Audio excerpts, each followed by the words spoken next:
Afternoon, कैसे चल रही है आपकी क्लास 7 की पढ़ाई। तो आज के इस वीडियो में हम कंप्लीट करेंगे क्लास 7 के एसएसटी का चैप्टर नंबर 7 गुप्त काल अथक सृजनशीलता का युग, जिसमें हम लोग गुप्त साम्राज्य के बारे में पढ़ेंगे। जानेंगे कि गुप्त साम्राज्य के टाइम पीरियड को भारत का गोल्डन एज यानी स्वर्णिम युग क्यों कहा जाता है, जिसमें हम पढ़ेंगे चंद्रगुप्त के बारे में, उनके बेटे समुद्रगुप्त के बारे में और उस टाइम की कुछ महान हस्तियों को भी पढ़ेंगे, जिसमें आर्यभट्ट के बारे में पढ़ेंगे कि कैसे उन्होंने जीरो की खोज की। फिर हम कालिदास को पढ़ेंगे, वराहमिहिर को पढ़ेंगे और ऐसे पढ़ते पढ़ते हम डिस्कस करेंगे लास्ट में कला और वास्तुकला को, और इस तरह से हम अपने चैप्टर को खत्म करेंगे गुप्त साम्राज्य के पतन के साथ। मेरे साथ एनसीईआरटी की बुक निकालिए, पेन निकालिए और जल्दी से इस चैप्टर को कंप्लीट कीजिए।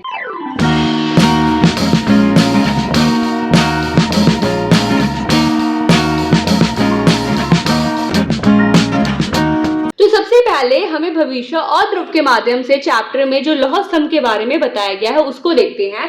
तो जो ये लौह स्तंभ है लगभग 1600 साल पुराना है और ये पूरा का पूरा स्तंभ लोहे का बना हुआ है। अगर आप अपने घर में लोहे का कुछ सामान देखें तो आप देखेंगे कि कुछ समय बाद उस पर जंग लग जाता है। लोहे का स्तंभ 1600 साल से खड़ा है, इस पे बारिश हो रही है, धूप हो रही है, सर्दी हो रही है, उसके बावजूद भी इस पे जंग का हमें एक नमूना देखने को भी नहीं मिलता। तो ये बहुत ही बेहतर कलाकृति हमें प्राचीन इतिहास की देखने को मिलती है। बनवाया किसने था? तो इसे बनवाया था चंद्रगुप्त द्वितीय ने। यहाँ पे चंद्रगुप्त मौर्य नहीं है, ये आपको मैं अभी अच्छे से बताऊंगी, बस आप ये ध्यान रखिए चंद्रगुप्त द्वितीय है। चंद्रगुप्त मौर्य अलग थे, वो मौर्य साम्राज्य के थे, तो उनके द्वारा जो है इसका निर्माण करवाया गया था। अच्छा, ये है कहाँ पे? तो ये है दिल्ली में। दिल्ली में लाने से पहले ये था मध्य प्रदेश में, जो हमने उदयगिरी खंडगिरी की गुफा पढ़ी थी उसके सामने ये लोहे का स्तंभ था और बाद में इसको दिल्ली में लाया गया। लोहे का स्तंभ उन्होंने किसको समर्पित किया था? जब इन्होंने बनवाया तो ये लोहे का स्तंभ किसको समर्पित किया? भगवान विष्णु को। विष्णु को जो है ये स्तंभ उन्होंने समर्पित कर दिया। तो आपको लोहे के स्तंभ के बारे में फैक्ट याद रखना है कि ये लोहे का बना है, 1600 साल से पुराना है, दिल्ली में है और चंद्रगुप्त द्वितीय ने बनाया है, जो कि भगवान विष्णु को समर्पित किया गया। अपने चैप्टर को स्टार्ट, चैप्टर का नाम है गुप्त काल अथक सृजनशीलता का युग, जिसमें हम पूरा का पूरा गुप्त वंश के बारे में पढ़ेंगे। ओके, ये जो गुप्त वंश है इसमें आपको पहले ये 3 रूलर जो है सबसे इंपॉर्टेंट है, आपको इनको देख के चलना है क्योंकि इनका जो है नाम हमें बार बार चैप्टर में देखने को मिलेगा। तो सबसे पहले बात करिए गुप्त वंश थे कौन। तो हमने इससे पहले कुषाण वंश के बारे में पढ़ा था। तो कुषाण के ही ये सामंत थे, मतलब कुषाण वंश के टाइम पे ही ये लोग जो है गुप्त वंश वहां पे उनके यहाँ पे काम करते थे, नौकरी करते थे, आप ऐसे समझ लीजिए। तो कुषाण वंश जब खत्म हुआ उसके बाद यहाँ पर कौन आए? तो यहाँ पर आए गुप्त वंश। गुप्त वंश में हमें ये 3 रूलर 3 शासक दिए गए हैं, इनको जो है अच्छे से याद कर लेना है, जिसमें जो आपके बुक में डिटेल में हमें पढ़ने को मिलेगा समुद्रगुप्त के बारे में और चंद्रगुप्त द्वितीय के बारे में। तो समझते हैं पहले चंद्रगुप्त। तो गुप्त वंश है उसकी स्थापना किसने की थी? वास्तविक रूप में चंद्रगुप्त ने की थी। और चंद्रगुप्त के बाद उनके बेटे आए, गद्दी पे बैठे, नाम था समुद्रगुप्त। और समुद्रगुप्त के बाद उनके बेटे आए, नाम रखा गया चंद्रगुप्त द्वितीय के। यहाँ पे एक चीज ध्यान रखनी, चंद्रगुप्त द्वितीय को हम लोग ऐसे भी लिख सकते हैं और चंद्रगुप्त द्वितीय को ऐसे भी लिख सकते हैं। ये जो है रोमन काउंटिंग में हम लोग 1 2 3 लिखते हैं ना, तो वही यहाँ पे चंद्रगुप्त द्वितीय को ऐसे लिखा जाता है। अब आप बोलेंगे यहाँ पे भी चंद्रगुप्त, यहाँ पे भी चंद्रगुप्त, ऐसा क्यों? तो प्राचीन टाइम पे पूर्वजों के सम्मान में अपने पूर्वजों के नाम पे ही संतान का यानी बच्चे का नाम रख दिया जाता था, जिसमें समुद्रगुप्त ने अपने पापा के नाम यानी चंद्रगुप्त के नाम पे ही अपने बेटे का नाम रख दिया चंद्रगुप्त द्वितीय। तो होप सो आपको ये जो वंशावली है, ये क्रोनोलॉजी है कि कैसे कैसे कौन कौन से शासक हमें पढ़ने हैं, वो समझ में आ गया होगा। और अब हम लोग इन शासकों के बारे में, इस चैप्टर के बारे में, गुप्त वंश के बारे में पूरा डिटेल में पढ़ेंगे। बुक में स्टार्टिंग होती है चंद्रगुप्त द्वितीय से। ये द्वितीय का जो कॉन्सेप्ट है ये मैंने आपको भी बताया था। अच्छा, एक बात और ध्यान रखिएगा, जहां हम यहाँ पे चंद्रगुप्त पढ़ रहे हैं ये चंद्रगुप्त मौर्य वंश के नहीं है, ये चंद्रगुप्त मौर्य नहीं है, ये चंद्रगुप्त है जो कि गुप्त वंश के थे। तो ये बात ध्यान रखिएगा, कंफ्यूज मत होइएगा। चंद्रगुप्त मौर्य लगेगा तो वो मौर्य साम्राज्य के हैं, बट ये चंद्रगुप्त हैं। ओनली चंद्रगुप्त होगा तो या चंद्रगुप्त द्वितीय होगा तो वो गुप्त काल के हैं। तो सबसे पहले चंद्रगुप्त द्वितीय ने क्या किया? लौह स्तंभ का निर्माण करवाया। ये जानकारी हमें पता कैसे चलती है कि इन्होंने ही लौह स्तंभ बनवाया? तो लौह स्तंभ पे ना कुछ लिखा हुआ है, अगर आप ध्यान से इमेज में देखेंगे तो लौह स्तंभ पे कुछ लिखा हुआ है जिसमें चंद्र लिखा है और चंद्र से नाम ही पड़ रहा है चंद्रगुप्त। तो इसलिए इतिहासकारों का मानना है कि लौह स्तंभ का निर्माण चंद्रगुप्त द्वितीय ने ही करवाया। इसके अलावा गुप्त वंश के ये प्रसिद्ध शासक थे, बहुत फेमस शासक थे, जिस कारण से इनको है विक्रमादित्य भी कहा जाता है। Important for one marker. अच्छा, यहाँ पे भी एक वन मार्कर का क्वेश्चन बन रहा है कि लौह स्तंभ में चंद्र नामक राजा किसको दर्शाता है। ऑप्शन देते चंद्रगुप्त मौर्य, चंद्रगुप्त, चंद्रगुप्त द्वितीय, समुद्रगुप्त। तो आपको ध्यान रखना है चंद्रगुप्त द्वितीय, ना कि चंद्रगुप्त, ये आपको ध्यान रखना है। इसके अलावा विक्रमादित्य चंद्रगुप्त द्वितीय को ही कहा जाता था। एक और बात कि जो चंद्रगुप्त द्वितीय थे ये भगवान विष्णु की पूजा करते थे। अब ये हमें कैसे पता चला कि ये भगवान विष्णु की पूजा करते थे, तो इन्होंने जो है कई सारे सिक्के जारी किए और उन सिक्कों पे जो है गरुड़ के चिन्ह थे।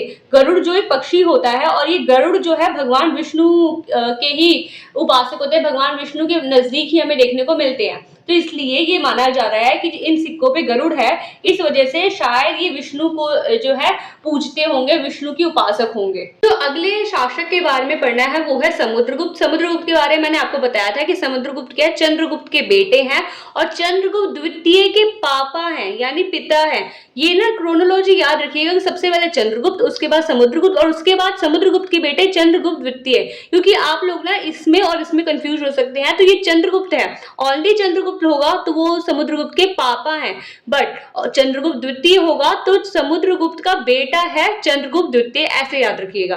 बात करते हैं समुद्रगुप्त की, तो अभी देखा चंद्रगुप्त द्वितीय के पिता हैं, चंद्रगुप्त द्वितीय के पिता हैं, चंद्रगुप्त द्वितीय के पिता हैं, यानी पापा हैं। अब समुद्रगुप्त के टाइम पे जो है एक कवि थे, बहुत फेमस कवि है, कवि का नाम है हरिसेन। आपको ध्यान रखना है, क्वेश्चन ऐसे पूछ ले कि हरिसेन किसके दरबार में थे, तो वो समुद्रगुप्त के दरबार में थे।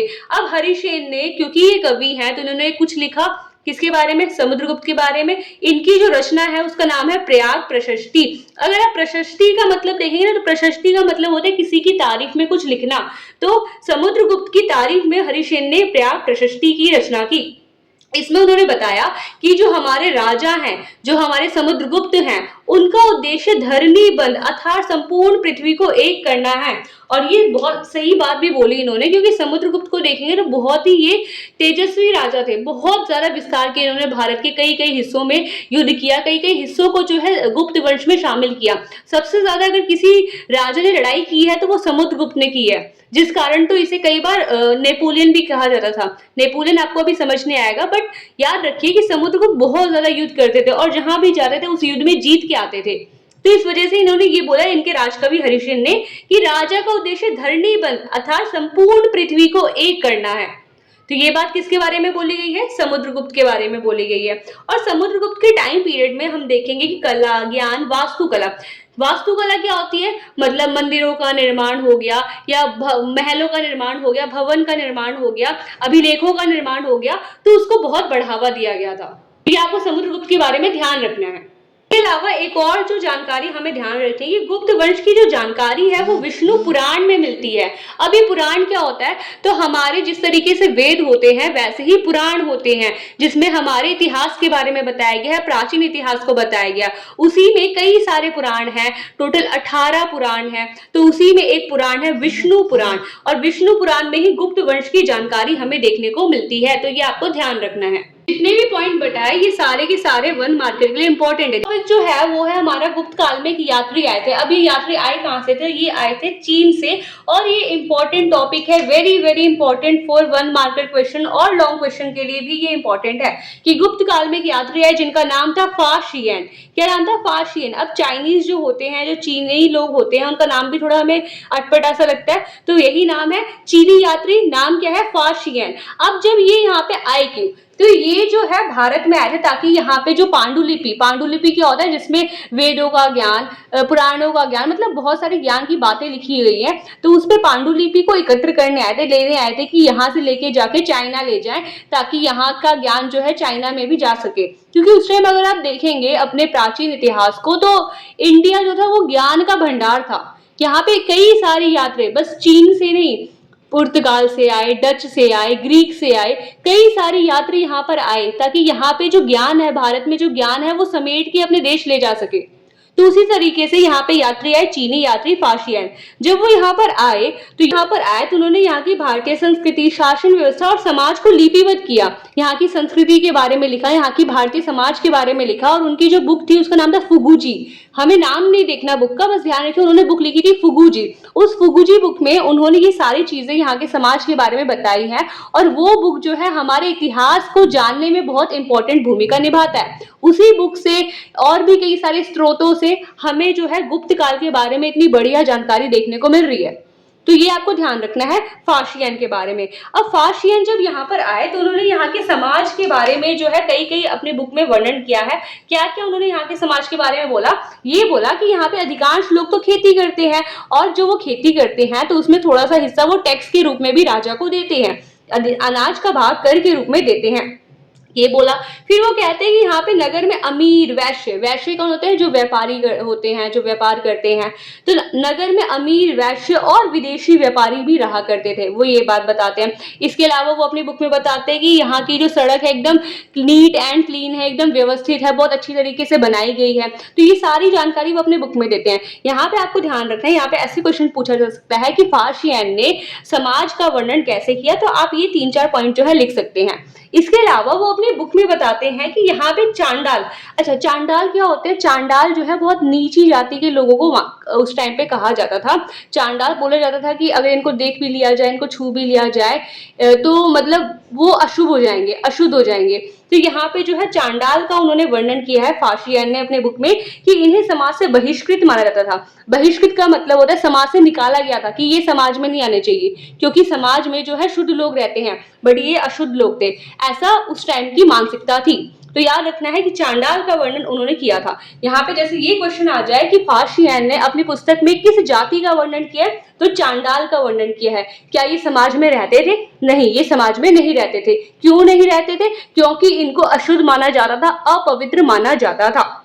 तो होप सो आपको ये गुप्त काल में फाशियन जो आए उन्होंने क्या क्या हमें जानकारी दी वो समझ में आ गया होगा। गुप्त साम्राज्य में आगे बढ़ते हैं तो सबसे पहले ये पॉइंट जो है आप नोट कर लीजिए। क्या है ये कि गुप्त राजा जो है समय समय पे कई सारी उपाधियां लेते थे। अच्छा, हमने कुषाण वंश, जब हमने कुषाण वंश पढ़ा था तो हमने देखा था कि जो कुषाण वंश के शासक थे वो अपने आप को देवपुत्र कहते थे, जिसमें हमने कनिष्क के बारे में पढ़ा था। कनिष्क स्वयं को देवपुत्र कहते थे, उन्होंने वो उपाधि ग्रहण की थी। इसी तरीके से जो गुप्त राजा है वो भी कई सारी उपाधियां ग्रहण करते थे, जैसे महाराजा, अधिराजा, सम्राट, चक्रवर्ती। ये उपाधि इसलिए ग्रहण करते थे ताकि अपनी पावर दिखा सके। तो आपको ये ध्यान रखना है कि गुप्त राजाओं ने कौन कौन सी उपाधियां ली। तो उन्होंने स्वयं को खुद को महाराजा, अधिराजा बोला, सम्राट बोला, चक्रवर्ती बोला। तो ये उपाधियां उन्होंने ली थी। इसके अलावा जो गुप्त साम्राज्य था, जैसे आप मैप में देख रहे होंगे, तो ये इन लोगों ने कितना विस्तार किया हुआ है। जो ग्रीन ग्रीन वाला आपको एरिया दिख रहा है ये गुप्त साम्राज्य को दिखा रहा है।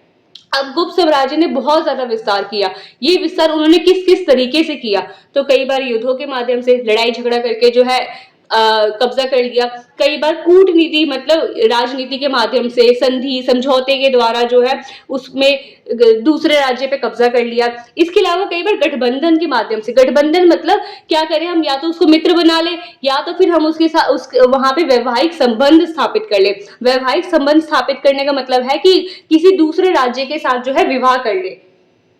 और ऐसा ही जो है किया था चंद्रगुप्त द्वितीय ने। चंद्रगुप्त द्वितीय की बेटी थी, उनका नाम था प्रभावती गुप्ता। तो उन्होंने क्या किया, अपनी बेटी का विवाह वाकाटक राज्य, जैसे आप मैप में देख रहे होंगे नीचे आपको ये दिख रहा है वाकाटक, तो ये जो वाकाटक राज्य है वहां के एक राजकुमार थे, उस राजकुमार से अपनी बेटी प्रभावती गुप्ता का विवाह कर लेते हैं। अब मुझे बताइए, जब जो है हमारे जो राज्य है यहाँ पे गुप्त राज्य और यहाँ पे है वाकाटक राज्य, उन दोनों में आपस में वैवाहिक संबंध स्थापित हो गए, यानी दोनों में रिश्ता हो गया। जब रिश्ता हो गया तो क्या वो भविष्य में एक दूसरे पे हमला करेंगे?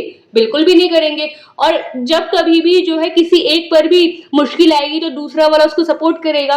तो यही जो है वैवाहिक संबंध के माध्यम से गुप्त साम्राज्य ने अपना बहुत ज्यादा विस्तार किया था। इसमें आपको ये इंपॉर्टेंट ध्यान रखना है कि प्रभावती गुप्ता का विवाह किस वंश के राजकुमार से हुआ था? तो वाकाटक वंश के राजकुमार से हुआ था। 1 मार्कर के लिए इंपॉर्टेंट है, ध्यान रखना है, वेरी वेरी इंपॉर्टेंट, कि चंद्रगुप्त द्वितीय की बेटी कौन थी? प्रभावती गुप्ता। या क्वेश्चन ऐसे दे दे, प्रभावती गुप्ता किसकी बेटी थी या उनके पिता का नाम बताए। ऑप्शन दे दे, चंद्रगुप्त, चंद्रगुप्त द्वितीय, स्कंदगुप्त, समुद्रगुप्त, तो आपको ध्यान रखना है चंद्रगुप्त द्वितीय, चंद्रगुप्त को भी टिक नहीं करना, चंद्रगुप्त द्वितीय को टिक करना है। तो होप सो ये वाला समझ में आ गया होगा। डिटेल में प्रभावती गुप्ता के बारे में पढ़ लेते हैं। तो प्रभावती गुप्ता के बारे में अभी हमने देखा कि चंद्रगुप्त द्वितीय की पुत्री थी और इनका विवाह जो है वाकाटक वंश के राजकुमार से हुआ था। अब देखिए कहानी में आता है ट्विस्ट। होता क्या है, जब इनका विवाह राजकुमार से हो जाता है तो कुछ समय बाद राजकुमार की हो जाती है मृत्यु और उस टाइम तक प्रभावती गुप्ता के 2 बच्चे हो चुके होते हैं, 2 बेटे हो चुके होते हैं। अब क्या होता है, अब पहले के टाइम तो यही चलता था कि राजा का बेटा ही राजा बनेगा। अब वो जो वाकाटक राजकुमार थे जिसकी मृत्यु हो गई थी, अब उनके बेटे को बनना चाहिए था यहाँ पे राजा, बट उनका बेटा जो था यानी प्रभावती गुप्ता का जो बेटा था वो अभी छोटे छोटे थे, उनके बेटे छोटे छोटे थे, जिस कारण अब शासन संभालती है प्रभावती गुप्ता। इसलिए राजकुमार की मृत्यु के बाद वो प्रतिशासिका बनी, मतलब ऐसी शासिका जो अभी कुछ दिनों के लिए है, बट जब उनके बच्चे, उनके पुत्र जो है बड़े हो जाएंगे, शासन चलाने योग्य हो जाएंगे, तब ये जो है प्रतिशासिका से हट जाएंगी। तो ये आपको ध्यान रखना है कि प्रभावती गुप्ता प्रतिशासिका भी बनी।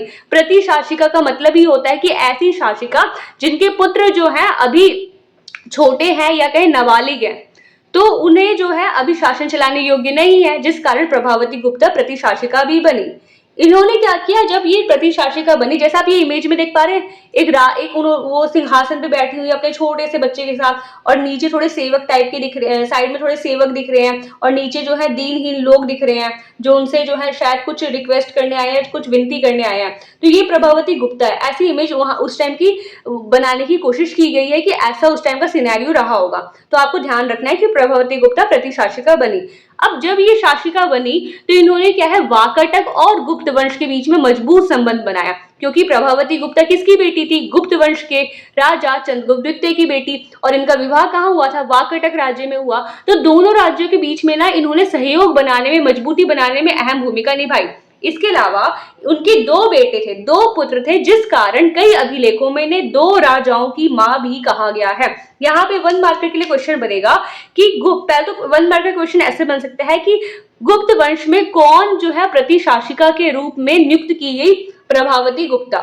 इसके अलावा 2 राजाओं की मां किन्हें कहा गया, प्रभावती गुप्ता। अब हमने जब पहले पढ़ा था, ये देखा था कि जो चंद्रगुप्त द्वितीय थे वो भगवान विष्णु के उपासक थे, भगवान विष्णु की पूजा करते थे। तो प्रभावती गुप्ता में भी तो वही गुण आएगा, उन्हीं की तो बेटी है, तो ये भी जो है विष्णु की उपासक थी, जिस कारण इन्होंने भगवान विष्णु के अवतारों का समर्पित 7 मंदिर का निर्माण करवाया। तो ये आपको प्रभावती गुप्ता के बारे में ध्यान रखना है। प्रभावती गुप्ता थोड़ा इंपॉर्टेंट टॉपिक है, आपको इसे एकदम अच्छे से लर्न कर लेना। इंपॉर्टेंट है, बहुत इंपॉर्टेंट है। हेडिंग में हम लोग देखते हैं कि गुप्त साम्राज्य में प्रशासन व्यवस्था कैसे थी, मतलब इतना बड़ा साम्राज्य था, उसको चलाते कैसे थे, कैसी व्यवस्था थी वहां पे।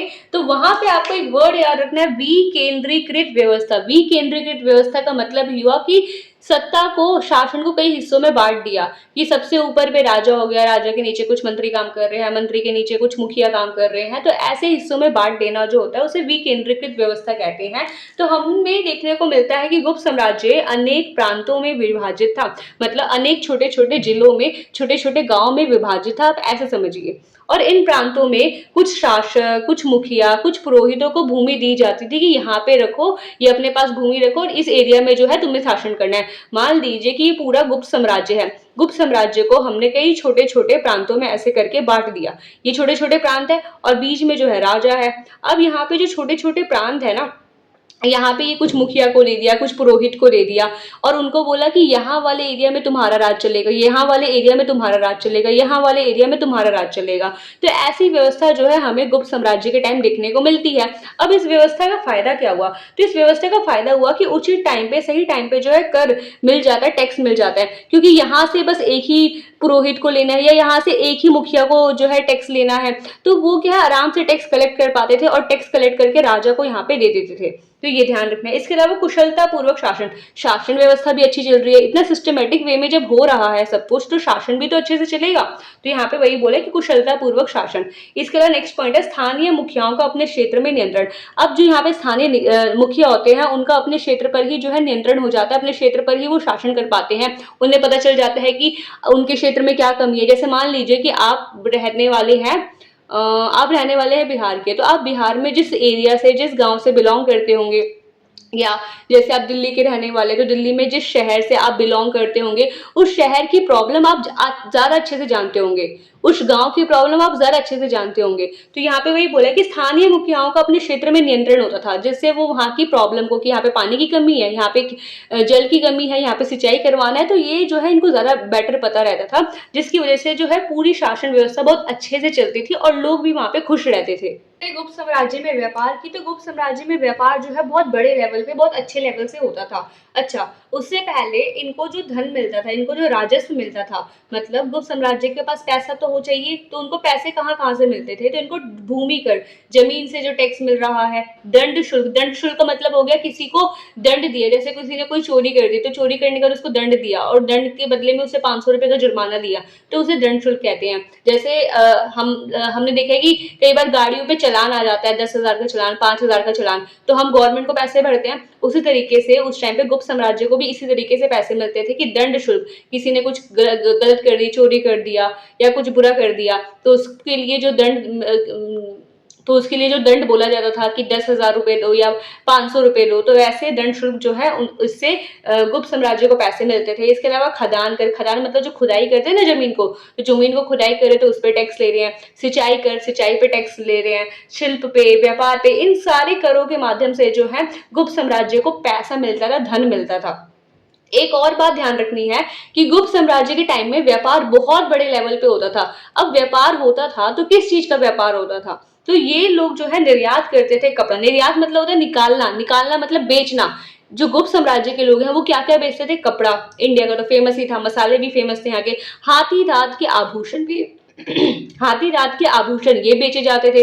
इसके अलावा रत्न, हीरे हो गए, मोती हो गए, सोने चांदी, ये सारी चीजें जो है दूसरे देशों में, भूमध्य सागर वाले क्षेत्र में, हिंद महासागर के क्षेत्र में, दक्षिण एशिया के क्षेत्र में, चीन के क्षेत्र में जो है बेचे जाते थे। ये आपको ध्यान रखना है। इसके अलावा अब ये व्यापार होता कहाँ से था, तो उस टाइम जो, अगर मुझे इंडिया से अरब जाना है, सऊदी अरब जाना है, तो आप देखेंगे मैप में यहाँ पे पूरा पूरा पानी है। अगर मैं जमीन के रास्ते से जाऊं तो भूल ही जाओ कि मैं पहुंचूंगी भी या नहीं पहुंचूंगी, उसमें भी इतना सारा सामान मुझे लेके जाना होगा, तो शायद मैं ना पहुंच पाऊं। तो यहाँ पे गुप्त साम्राज्य के टाइम पे हमें समुद्र के माध्यम से व्यापार देखने को मिलता है, जैसे कि भूमध्य सागर से, अरब सागर से, हिंद महासागर के माध्यम से उस टाइम पे व्यापार किया जाता था। और याद रखना है कि अरब सागर में एक द्वीप था, सुकोट्रा द्वीप। सुकोट्रा द्वीप बहुत ही फेमस द्वीप है, बहुत फेमस टापू है, क्योंकि यहाँ पे जो है मेनली जो है व्यापार का केंद्र बन गया था। ये कोई भी जहाज आ रहा है तो यहाँ पे थोड़ा आराम करके फिर आगे बढ़ रहा है, तो ये सुकोट्रा द्वीप भी आपको ध्यान रखना है। तो इस तरीके से गुप्त साम्राज्य में जो व्यापार है वो समुद्र के माध्यम से होता था,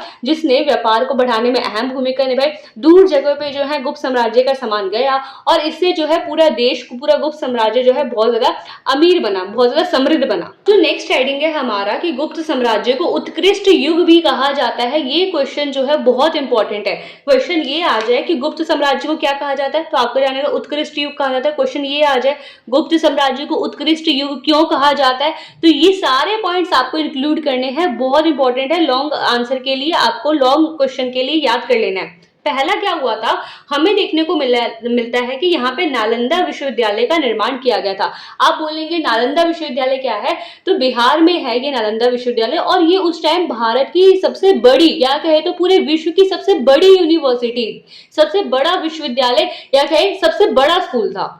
और यहाँ पे जो है कई बाहर से, जैसे चाइना से आ रहे हैं, पुर्तगाल से आ रहे हैं, डच से आ रहे हैं, ग्रीक से आ रहे हैं, कई सारे एरिया से जो है लोग पढ़ने के लिए आते थे। और अगर यहाँ पे आपको एडमिशन लेना है तो बहुत कड़ा प्रोसेस होता था।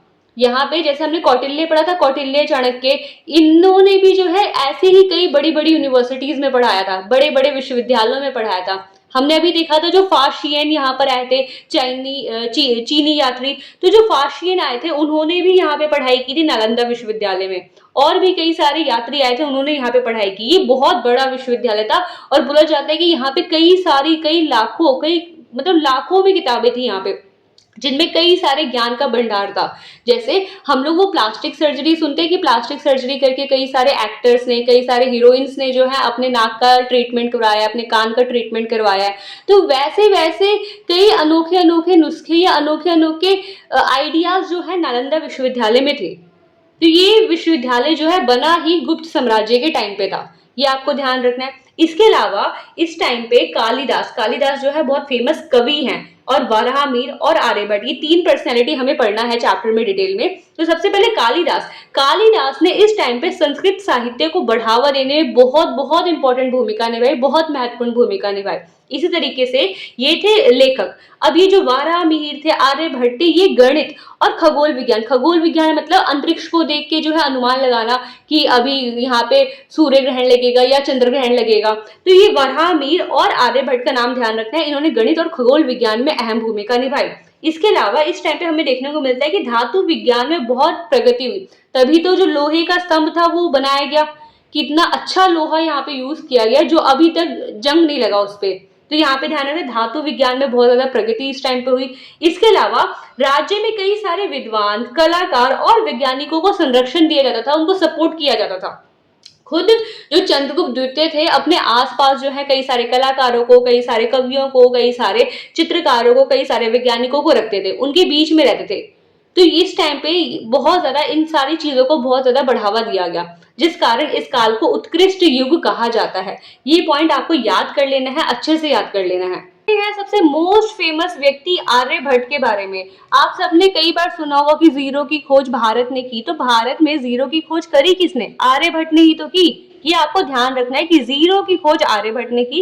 इसके अलावा आर्यभट्ट ने अपनी एक बुक लिखी जिसका नाम रखा आर्यभट्टीय। आर्यभट्टीय, इसमें इन्होंने गणित और खगोल विज्ञान पे बहुत सारी सूत्र, बहुत सारे फॉर्मूला, बहुत सारे डायग्राम के थ्रू जो है पूरे वर्ल्ड को, पूरे पृथ्वी को जो है समझाया हुआ है। तो ये आपको ध्यान रखना है, आर्यभट्टीय किसकी रचना है? आर्यभट्ट की। इसके अलावा इन्होंने सूर्य, चंद्रमा और ग्रहों की गति का अध्ययन किया और उस आधार पर इन्होंने बताया कि एक साल में 365 दिन 6 घंटे होते हैं, जो लगभग आज हमें वैज्ञानिकों ने बताया उसके अकॉर्डिंग है।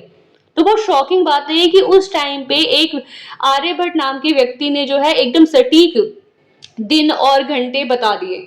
तो ये आपको ध्यान रखना है। इसके अलावा आर्यभट्ट ने ये भी बताया कि पृथ्वी जो है अपने धुरी पर घूमती है, जिसके कारण दिन और रात बनते हैं। जैसे आप जानते होंगे, जैसे ये हमारी पृथ्वी है, ये पृथ्वी जो है, ये जैसे पृथ्वी है, तो ये पृथ्वी क्या है, अपनी ही धुरी पे ऐसे ऐसे ऐसे ऐसे घूम रही है, ऐसे ऐसे ऐसे ऐसे घूम रही है। और जब ये घूम रही है तो इसी वजह से दिन रात बन रहे हैं। जैसे यहाँ पे सूरज है, तो जब ये घूमती है तो इस वाले हिस्से पे दिन हो जाता है और इस वाले हिस्से पे रात हो जाता है। तो ये बात आर्यभट्ट ने कम से कम बहुत 1600 साल पुराने पहले ही बता दी। तो ये आपको ध्यान रखना है, जो वैज्ञानिक आज बता रहे हैं वो आर्यभट्ट ने कई सालों पहले बता दिया है। इसके अलावा चंद्र ग्रहण, सूर्य ग्रहण की भी व्याख्या की थी। जैसे चंद्र ग्रहण, सूर्य ग्रहण को आज कई बार अंधविश्वास से जोड़ दिया जाता है, उसके बारे में चंद्र ग्रहण, सूर्य ग्रहण किस तरीके से बनता है उसकी व्याख्या आर्यभट्ट ने पहले ही दे दी। इसके अलावा आर्यभट्ट ने पृथ्वी के आकार का भी अनुमान लगाया कि पृथ्वी जो है गोल नहीं है, थोड़ी सपाट है। तो ये बात जो है आर्यभट्ट ने बहुत सालों पहले ही बता दी। तो जब भी आर्यभट्ट पे क्वेश्चन आएगा, आप ये सारे पॉइंट जो है उसमें इंक्लूड करेंगे कि इन्होंने आर्यभट्ट ये पुस्तक लिखी, इन्होंने बताया कि सूर्य, चंद्रमा, ग्रह जो है गति करते हैं। इसके अलावा पृथ्वी अपनी धुरी पर ऐसे ऐसे घूमती है, और घूमती है तो यहाँ पे दिन और रात बनते हैं। एक वर्ष में 365 दिन 6 घंटे होते हैं, और भी कई सारी चीजें जो है इन्होंने बताई थी। तो ये आपको आर्यभट्ट के बारे में ध्यान रखना है। हमारे व्यक्तित्व हमें देखने को मिलते हैं, वो है वराहमिहिर। वराहमिहिर जो है कई मतलब बहुत ही इंटेलिजेंट इंसान कह सकते हैं इनको, जिन्हों ये गणितज्ञ थे, मैथ्स को बहुत जानते थे, खगोल शास्त्री थे, स्पेस को, ज्योतिष को ये बहुत जानते थे। तो ये ज्योतिष, खगोल शास्त्री, गणितज्ञ थे।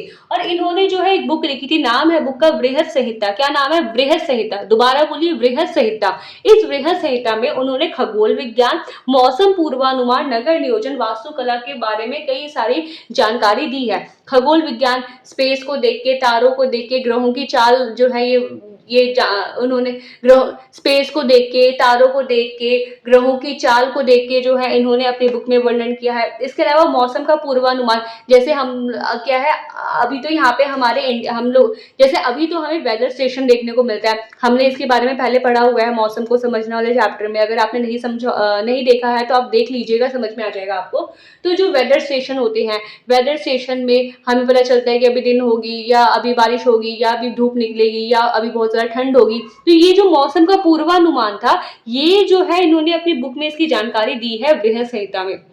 इसके अलावा नगर नियोजन, कैसे नगर बनाने चाहिए, कैसे सड़कें बनानी चाहिए, कहाँ पे पानी का व्यवस्था करना चाहिए, कहाँ पे मंदिर बनाना चाहिए। तो ये सारी जो नगर नियोजन, नगर का मतलब नगर नियोजन, नगर को किस तरीके से बनाया जाए, इसकी जानकारी इन्होंने अपनी बुक में दी है। इसके अलावा वास्तुकला, चित्रकला, इन सब की जानकारी जो है इन्होंने बृहद संहिता में दी है। तो वराह मिहिर के बारे में आपको ये ध्यान रखना, और इसमें सबसे इंपॉर्टेंट ध्यान रखना है बृहद संहिता को, जो कि वन मार्केट के लिए इंपॉर्टेंट है। ये जो व्यक्तित्व है वो है कालिदास। कालिदास को जो है उनके संस्कृत साहित्य के लिए जाना जाता है। इन्होंने संस्कृत में कई सारी कहानियां लिखी, कई सारी किताबें लिखी, जो कि बहुत ज्यादा फेमस हुई। जैसे उसमें एक रचना है इनकी मेघदूतम। मेघदूतम, इसमें ये प्रेम कहानी है कि इसमें जो एक यक्ष है अपनी पत्नी से, अपनी प्रेयसी से बिछड़ चुके हैं, और बिछड़ने के बाद क्या करते हैं वो मेघ, मेघ मतलब बादल को दूत बनाकर, दूत क्या होता है, मैसेंजर बना के जो है भेजते हैं कि जाओ मेरी प्रेयसी यानी मेरी प्रेमिका को मेरा हाल बता के आओ, उससे उसका हाल पूछ के मुझे बताओ। तो यहाँ पे मेघदूतम ये कहानी है। इसमें जब ये सारी कहानी वो बताते हैं यक्ष के और उसकी प्रेयसी की, तो इसमें कई सारी ऋतुओं, कई सारे मौसमों का भी जिक्र करते हैं। तो आपको ये भी ध्यान रखना है इसके अंदर। इसके अलावा जो गुप्त वंश था, गुप्त वंश में आयुर्वेद को संहिताबद्ध किया गया। संहिताबद्ध मतलब होता है जैसे बिखरे बिखरे हुए हैं कई सारे टॉपिक, जैसे आपके चैप्टर में, चैप्टर जो है कई रूपों में बिखरा बिखरा है, उसको जब हम प्रॉपर वे में पढ़ते हैं तो उसको संहिताबद्ध, संहिताबद्ध मतलब ये होता है प्रॉपर वे में करना, अच्छे तरीके से प्रस्तुत करना। तो आयुर्वेद, यहाँ पे मैंने आयुर्वेद ही कर दिया, आप आयुर्वेद, हाँ आयुर्वेद जो था, आयुर्वेद को गुप्त काल में ही संहिताबद्ध किया गया। संहिताबद्ध मतलब अच्छे तरीके से इकट्ठा किया गया, एक बुक के रूप में बदला गया, जिसमें चरक संहिता, सुश्रुत संहिता। चरक संहिता उस टाइम पे ना एक बहुत प्रसिद्ध आयुर्वेद, जिसे हम डॉक्टर कह सकते हैं, डॉक्टर थे चरक और सुश्रुत, जिन्होंने जो है आयुर्वेद में कई ऐसी दवाइयों का वर्णन किया जो कि आज के टाइम पे भी हमें देखने को नहीं मिलती हैं। जैसे जो प्लास्टिक सर्जरी की मैंने बात की थी, इसका जिक्र जो है चरक और सुश्रुत ने जो है अपनी संहिताओं में किया है। तो ये आपको ध्यान रखना है कि चरक संहिता और सुश्रुत संहिता जो है आयुर्वेद की जो ये पुस्तकें हैं, ये गुप्त काल के टाइम ही अच्छी तरीके से व्यवस्थित की गई। टॉपिक है वो गया गुप्त काल की कला। तो गुप्त काल में भी जो हमें कई कई सारी ऐसी कलाकृति देखने को मिली है जो कि अलग से पता चलती कि हाँ ये तो गुप्त काल की होंगी। जैसे अजंता गुफा, अजंता गुफाओं में कई सारी मूर्तियां हैं। अजंता गुफा है कहाँ पे, तो ये है महाराष्ट्र में, मध्य प्रदेश, मुंबई वाला जो एरिया है ना, वहां पे महाराष्ट्र में अजंता की गुफाएं हमें देखने को मिलती है।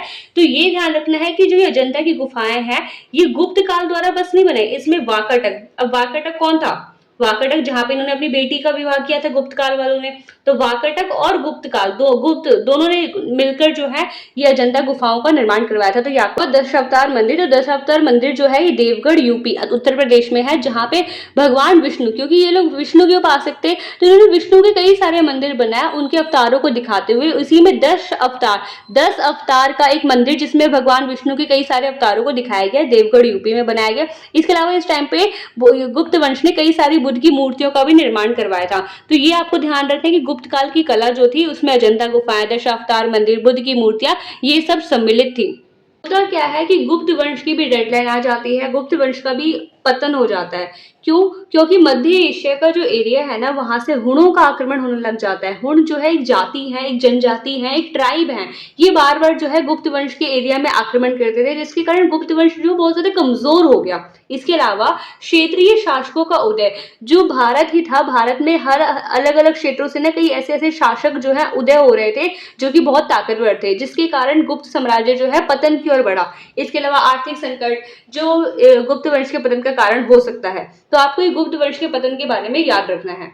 क्या है, जब हमने देखा कि गुप्त वंश का पतन होता है तो हमें इस टाइम पे दक्षिण में, पूर्व में कई छोटे छोटे राज्य उदित होते हुए देखने को मिलते हैं, जो कि एक बड़ा राज्य बना लेते हैं। जिसी में एक आता है पल्लव वंश। पल्लव वंश जो है हमें देखने को कहाँ मिलता है, तो जो तमिलनाडु वाला एरिया है वहां पे जो है पल्लव वंश हमें देखने को मिलता है। पल्लव वंश जो है जब सातवाहन रूल करते थे, हमने सातवाहन वंश के बारे में भी डिटेल में पढ़ा था, आपने नहीं देखा हो तो इससे पहले के चैप्टर को अच्छे से रीड कर लीजिएगा, मैंने बताया हुआ वीडियो में भी एक्सप्लेन किया हुआ है। तो जो सातवाहन थे, सातवाहनों का जब पतन हुआ, तो सातवाहन जब खत्म हुए तो उनके बाद पल्लव वंश हमें उस एरिया में देखने को मिलते हैं। इनकी राजधानी क्या थी, तो इनकी राजधानी थी कांचीपुरम। ध्यान रखना है, राजधानी क्या थी, कांचीपुरम, जिसे 1000 मंदिरों का नगर भी कहा जाता है। और पल्लव वंश के बारे में ये खासियत है कि इन्होंने कला, वास्तुकला, मंदिर के निर्माण पे बहुत ज्यादा फोकस किया। और इनकी जो राजधानी है जिसका नाम है कांचीपुरम, इसलिए इसे 1000 मंदिरों का नगर भी कहते हैं। और यहीं से आपका एक 1 मार्कर का क्वेश्चन रेडी हो जाता है। पहला तो पल्लव वंश की राजधानी क्या थी? कांचीपुरम। दूसरा यहाँ से एक और क्वेश्चन बनता है कि 1000 मंदिरों का नगर किसे कहते हैं? कांचीपुरम को कहते हैं। याद रखना है आपको इसे। इसके अलावा जो पल्लव वंश है हमें देखने को मिलता है कि ज्यादातर ये शिव भक्त थे, शिव की भक्ति करते थे, शिव जी की पूजा करते थे। इसके अलावा इस टाइम पे बहुत सारे भव्य मंदिर इस टाइम पे देखने को मिले हैं। इसके अलावा पल्लव वंश ने चट्टान को काटकर गुफाओं का निर्माण करने पे जोर दिया, जिससे ये पता चलता है कि इस टाइम पे पल्लव वंश ने कला और वास्तुकला को बढ़ावा देने में बहुत अहम भूमिका निभाई।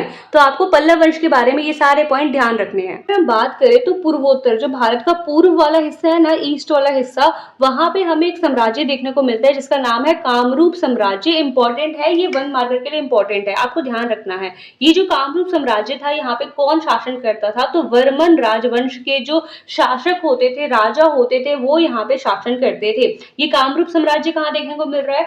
तो अगर आप मैप पे देखेंगे, जो असम वाला एरिया है, पश्चिम बंगाल वाला एरिया है, बांग्लादेश वाला एरिया, उस पूरे एरिया में, उस पूर्वोत्तर भारत में फैला हुआ था कामरूप साम्राज्य, जिसमें वर्मन राजवंश जो है शासन करते थे। इसके अलावा बात करें यहाँ पे जो है कुछ इंपॉर्टेंट पॉइंट है। क्या है वो इंपॉर्टेंट पॉइंट? तो देखिए, जो गुप्त वंश था, गुप्त वंश बस अकेले उस टाइम भारत पे शासन नहीं कर रहा था, उसके साथ साथ कई सारे राजवंश, कई सारे वंश, कई सारे साम्राज्य भारत में हमें देखने को मिलते हैं, जिसे गुप्त वंश के समकालीन कहा जाता है। समकालीन वर्ड का मतलब समझिए, समकालीन का मतलब होता है समय अनुसार, उसी समय के अनुसार उस टाइम पे जो जो शासन कर रहे थे। जैसे वाकाटक साम्राज्य, हमने देखा था कि इन्होंने यहाँ पे वैवाहिक संबंध स्थापित किए थे, अपनी बेटी प्रभावती गुप्ता का विवाह किया था। इसके अलावा पल्लव साम्राज्य, अभी देखा कि दक्षिण में जो है पल्लव साम्राज्य भी इसी टाइम पे पनप रहा था, इसी टाइम पे उदित हो रहा था। और तो और इस टाइम पे जो पूर्व वाला एरिया था भारत का, वहां पे कामरूप साम्राज्य हमें देखने को मिलता है।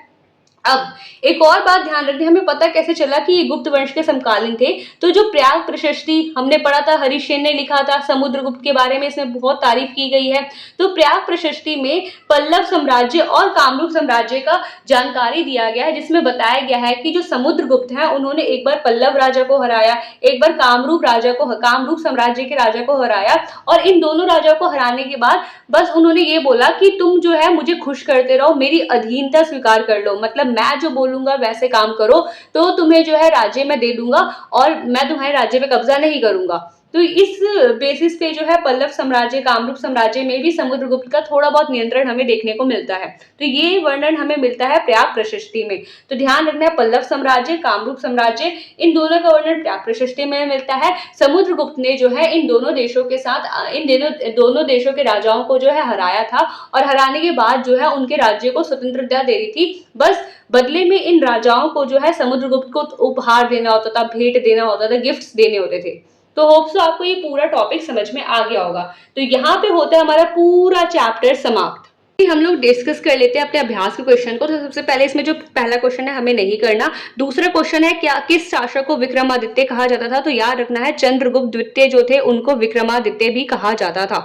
इसके अलावा अगला क्वेश्चन है कि शांतिकालीन समाज, संस्कृति, साहित्य और विज्ञान प्रौद्योगिकी के क्षेत्र में विकास लाने, मतलब यहाँ पे बोला है कि शांतिकालीन सामाजिक सांस्कृतिक जीवन जो है, मतलब अगर उस टाइम पे शासन व्यवस्था शांतिपूर्ण रहेगा, अच्छा रहेगा, तो ये जो है साहित्य विज्ञान को बढ़ावा देने में अहम भूमिका निभाता है। जैसा कि हमें गुप्त वंश में देखने को मिलता है कि आर्यभट्ट हो गए, कालिदास हो गए, वराहमिहिर हो गए, जैसे कई सारे विद्वान जो है उस टाइम पे इमर्ज हुए। क्यों? क्योंकि सामाजिक व्यवस्था क्या थी? बहुत शांतिपूर्ण थी, बहुत ज्यादा सांस्कृतिक थी। तो आपको वो वाला पॉइंट जो है इसमें लिखना है। इसके अलावा बात करें पांचवें क्वेश्चन की, तो पांचवें क्वेश्चन में हमें मिलान करना है। तो सबसे पहले कांचीपुरम, कांचीपुरम जिसे 1000 मंदिरों का नगर भी कहा जाता है, तो यहाँ पे मिलाएंगे। इसके अलावा उज्जैन जो है प्राचीन काल में शिक्षा का बहुत बड़ा केंद्र था। इसके अलावा उदयगिरी की बात करें, उदयगिरी को जो है इसमें चट्टानों को काट काट के इसमें कई सारे देवी देवताओं की जो है प्रतिमाएं बनाई गई थी। अजंता, अजंता में हमें जातक कथाएं देखने को मिलती है। जातक कथा क्या होती है? जो महात्मा बुद्ध थे, बुद्ध के पूर्व जन्म की कहानी इसमें हमें देखने को मिलती है कि जातक कथाओं में कहीं देखने को हमें मिलता है कि महात्मा बुद्ध को बोला जाता है कि महात्मा बुद्ध जो है पिछले जन्म में वानर थे और उन्होंने जो है कई सारे ज्ञान की चीजें जो है करी थी। मतलब ये सारी जो बुद्ध की कहानी है वो हमें जातक कथाओं में देखने को मिलती है। और जातक कथाओं को दिखाने वाली गुफा कौन सी है? अजंता की गुफा है। इसके अलावा बात करें पाटलिपुत्र की, तो पाटलिपुत्र जो है गुप्त शासकों की राजधानी हुआ करती थी। इसको जो है आप याद कर लीजिएगा कि गुप्त शासकों की राजधानी क्या थी, तो वो पाटलिपुत्र थी। इसके अलावा जो नेक्स्ट क्वेश्चन है, छठा क्वेश्चन है पल्लव कौन थे और उन्होंने कहाँ शासन किया? तो इसका पूरा मैंने आपको दिया हुआ था, नोट्स दिया हुआ है, वही वाला जो है आपको इसके अंदर पॉइंट लिखना है और सातवां क्वेश्चन हमें नहीं करना। रहा आपका आज का होमवर्क, मुझे कमेंट करके बताइए कि 7 में से आपका कितना स्कोर रहा और इसका आंसर आपको हमारे व्हाट्सएप चैनल पे मिल जाएगा जिसका लिंक डिस्क्रिप्शन में दिया गया है। तो जल्दी से इस होमवर्क को कंप्लीट कीजिए। कैसी लगी ये वीडियो कमेंट करके जरूर बताएं, चैप्टर समझ में आया ये भी बताएं, डाउट हो सजेशन हो तो कमेंट जरूर कीजिए। तब तक के लिए जुड़े रहिए सोशल सूत्रा 2.0 के साथ। यही वो चैनल है जहाँ पे सोशल साइंस पढ़ाई नहीं फील कराई जाती है। तो सब्सक्राइब कर लीजिए सोशल सूत्रा 2.0 चैनल पे और हमारे साथ जुड़े रहिए। Thank you so much. जय हिंद। मतलब सोशल सूत्रा।